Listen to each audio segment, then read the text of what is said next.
Sinclair, le 10e album en solo de Benjamin Biolay, sort le 9 septembre prochain. Il sera également à l'affiche du film Les Apparences diffusé dimanche 18 septembre sur France 2. À cette occasion, le chanteur s'est livré dans les colonnes de Marie-Claire. Le crooner de bientôt 50 ans y revient sur son adolescence, ses succès et ses excès. En studio, il m'arrive d'être bourré, admet Benjamin Biolay dans son interview avec Marie-Claire, en kiosque ce mardi 6 septembre.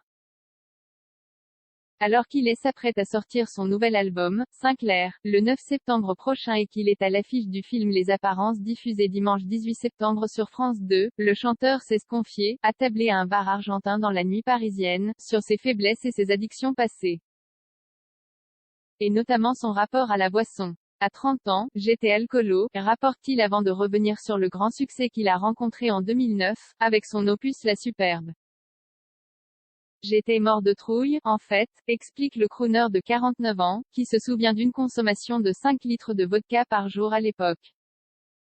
30 bouteilles par semaine, selon son régisseur. Ce n'était pas agréable, je devenais gras, je n'étais même pas bourré, se rappelle-t-il amèrement.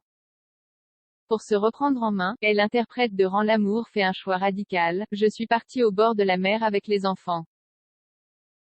Pendant 6 mois, je n'ai plus touché une goutte d'alcool. Et plus jamais d'alcool fort. L'ivresse est depuis devenue un outil de travail, écrit Marie-Claire. Pour créer, et à l'image de bon nombre de génies de la littérature, Benjamin Biolay boit quelques verres, pour le faire partir, et faire taire son putain de cerveau, comme il le dit lui-même. Cela donne un 10e album aux accents rock, pour le moment salué par la critique.